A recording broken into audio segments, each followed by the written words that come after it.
Let me ask you, members of parliament who are seated here. Do you, for example, know, do you, for example, know that a few members of your committee collected 10 million shillings so that you could pass that law on anti-money laundering? Did you get the money?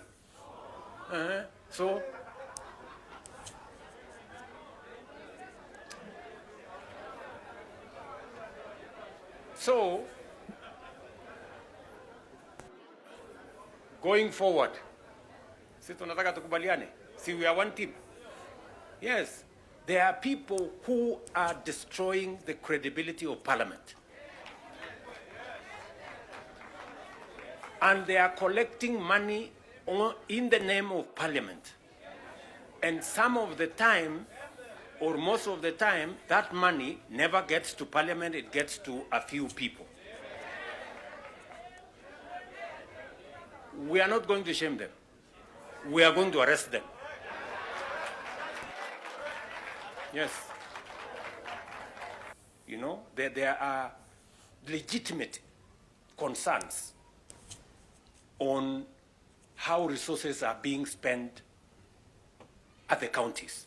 There is. We cannot also run away. There is legitimate concern. Let me ask, for example,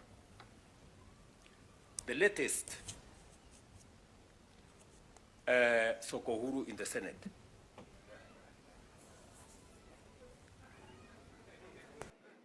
Because you have to accept, you know, by virtue of the position I hold today, I am a consumer of raw intelligence.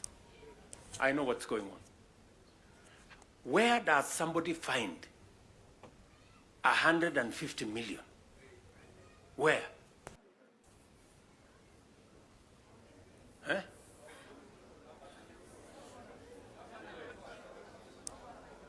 Is that his money? That is money that belongs to the county. Is that correct or not correct? Yes. He has the courage to stand here and tell you, let us stop the extortion.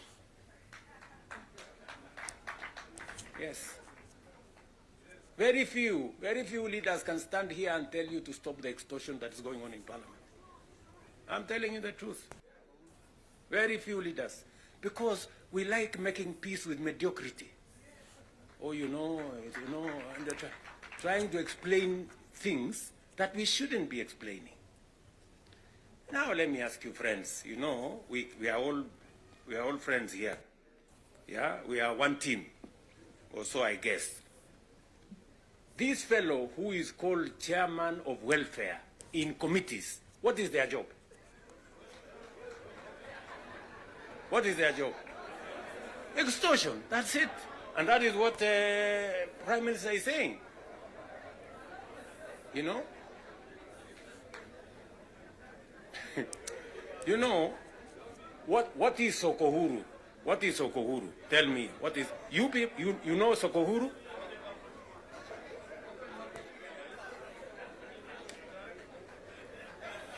So, let me tell you. No, no, you see, and this is the same problem that we face. I said we have a historic opportunity. It is not always that protagonists come together to look at the greater interests of the country. But God has given us this opportunity. And I must commend Baba here. Because very few leaders have the courage and the mettle to withstand criticism and stand for the nation. Very few people. Very few people. Many people look for what is convenient, what is popular, even if it is wrong, and they want to pander to it. But when a nation's destiny is at stake, you need statesmen, you need people who have the courage to put Kenya first and everything else secondary. There is need for us as a nation to distinguish between governance and devolution. The governor is not devolution. The governor is a person. You know? Devolution is about the people. It is not about the governor. And we can deal with the governor without disrupting devolution, if there is need to. But what is sacrosanct, what is constitutional, is that we must get local people, development, to be at a local level as much as is practically possible. I agree with the Right Honorable Raila Odinga, because I was in Parliament when NGCDF was passed. And the principle was right, because there wasn't any meaningful resources getting to the grassroots. And the big push for devolution in the constitution-making process was 3 principles: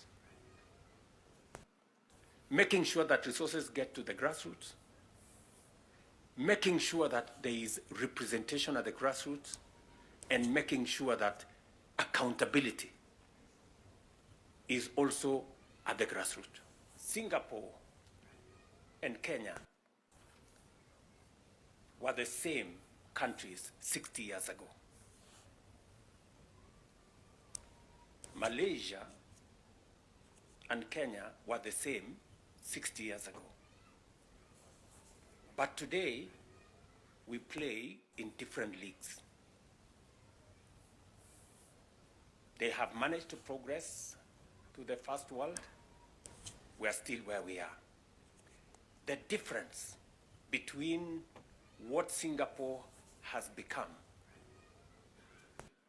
and what we are is leadership.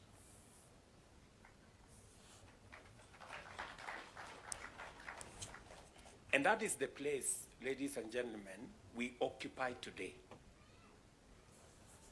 so that you understand the importance, the sacred position you hold as a leader. Thank you so much for watching. Please remember to subscribe, like, share and comment. See you on my next video.